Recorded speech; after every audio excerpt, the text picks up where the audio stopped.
welcome to Movie Review Mom. I'm the mom and I do the movie reviews. And today the movie I'm reviewing is called Sonic the Hedgehog 2. This fast-paced video game movie sequel is now playing in theaters nationwide. It's rated PG and is 2 hours and 2 minutes long. I'll give you an overview in a nutshell, and then I'll point out things I liked and didn't like, as well as offer tips for parents, themes worth talking about, movie lines, and recommendations for other films that I think you'll also like if you like this one. All right, so in a nutshell, Paramount Pictures presents the sequel to the very popular film that tickled fans of the Sega video game and created new fans for the franchise. Directed by Jeff Fowler, the story brings back characters from the very first movie and adds a few new ones. After settling in Green Hills, Sonic is eager to prove he has what it takes to be a true hero. His test comes when Dr. Robotnik returns, this time with a new partner, Knuckles, in search of an emerald that has power to destroy civilizations. Sonic teams up with his own sidekick, Tails, and together they embark on a globe-trotting journey to find the emerald before it falls into the wrong hands.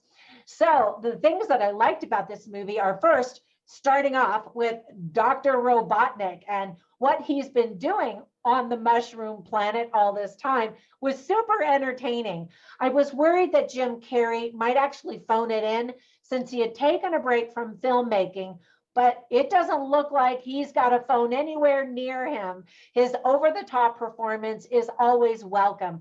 Now, he's saying that he is still retiring, and which is going to be super sad because I've always enjoyed his performances. He has proven to be obviously a great comedian, but also a very good, serious, dramatic actor.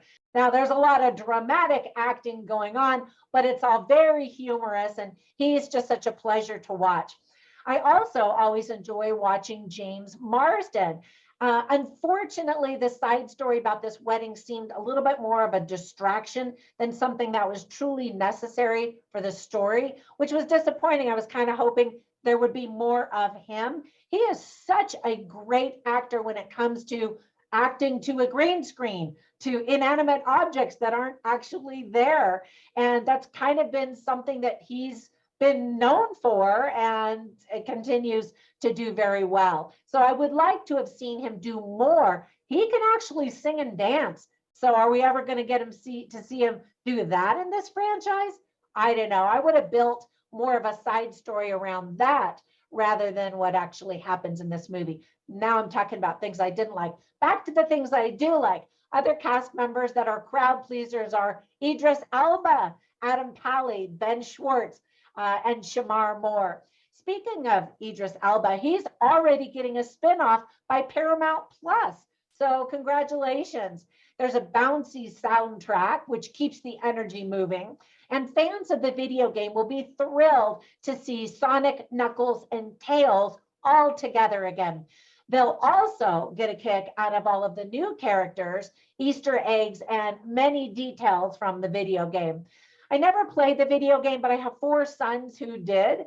I'm hearing from gamers that they're really loving this video game adaptation, and maybe even more than the first movie because it feels even more video gamey than the last one. So before the movie starts, Sega offers a little clip for fans. There's lots of physical humor and amusing lines for kids and adults.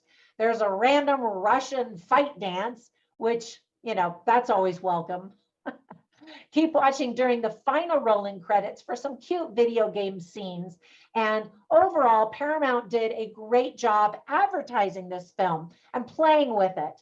Now, there were some things that I didn't like. First of all, if you don't know anything about this video game or the characters, you're going to be very confused at the beginning of the movie since it doesn't really spend any time catching you up to speed. Now, I really enjoyed the first movie because it allowed noobs like me to learn about the characters for the first time. And so I was really excited to see what was going to happen in this one.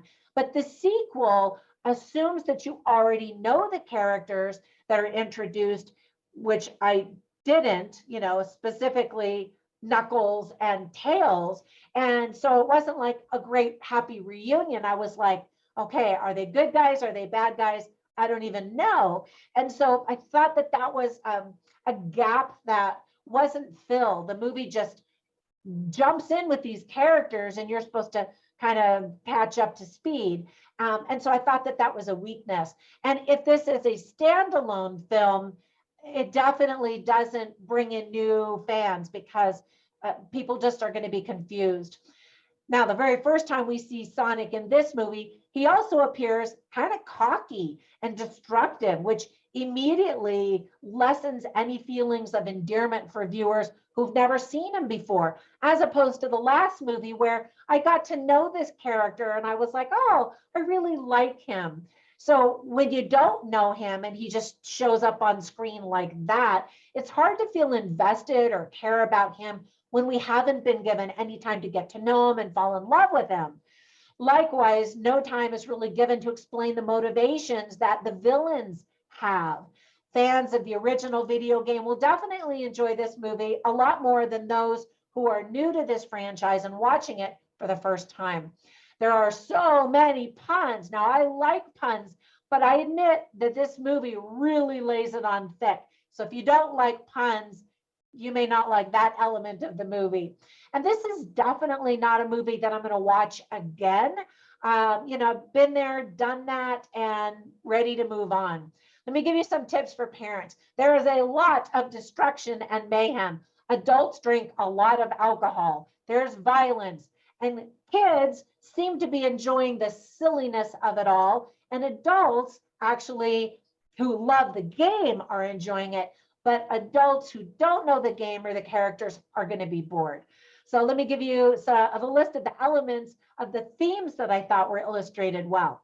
First of all, flying solo versus having friends, sticking together and teamwork, family, showing support, loyalty, adventure, good versus evil, being inspired by others, and thoughts and how they lead to action. So I always write down funny lines and interesting lines, and I include them on my written review at moviereviewmom.com. So you can go over there and check all of them out. I'll just share a couple of them with you right now. There were a lot of funny lines that made me laugh out loud, and then some that just made me kind of snicker. So Sonic is very fast talking and just spits out all of these puns. One line that he says is calling himself Blue Justice, patent pending. He, by the way, is voiced by Ben Schwartz. Now, Jim Carrey also does a lot of puns. He plays Dr. Ivo Robotnik, and he says, so nice when diabolical evil lives up to the hype. And then there were a lot of interesting lines as well. One spoken by James Marsden is when he tells Sonic, you put people in danger, and that's not what a hero does. And so then he explains what a hero does do. And he says, taking care of yourself is not what a hero is all about. It's taking responsibility for other people. And so Sonic learns a lesson that he's not intended to just work alone, but to actually help other people and find teammates that can help him help other people and that kind of thing. All right, there's more, but you can run over to my website and check that out. Overall, I did not enjoy this much as I did the first movie, but I recognize that I'm not the target audience, and I think fans and young kids will get a kick out of this movie. And so my overall movie review mom grade is a B. Now, the other movies that I'm going to recommend for you are, of course, Sonic the Hedgehog, the last one, which was the first one in this newer franchise, and also Pokemon Detective Pikachu. It has a lot of fast talking action, puns, and silliness. And then Rampage. Now, all three of those obviously are video game adaptations in movies. And I enjoyed all of them. So check them out if you like this type of movie. That's it for my review today. Thank you so much for spending a few minutes with me. As always, be sure and subscribe and click on that little bell notification, and it'll tell you every time I upload movie reviews and documentary reviews and trailer reactions. And also visit me over at Instagram and on my Facebook group. I love chatting with you all over social media. Have a fantastic day, and I'll catch you in the next one. Bye for now.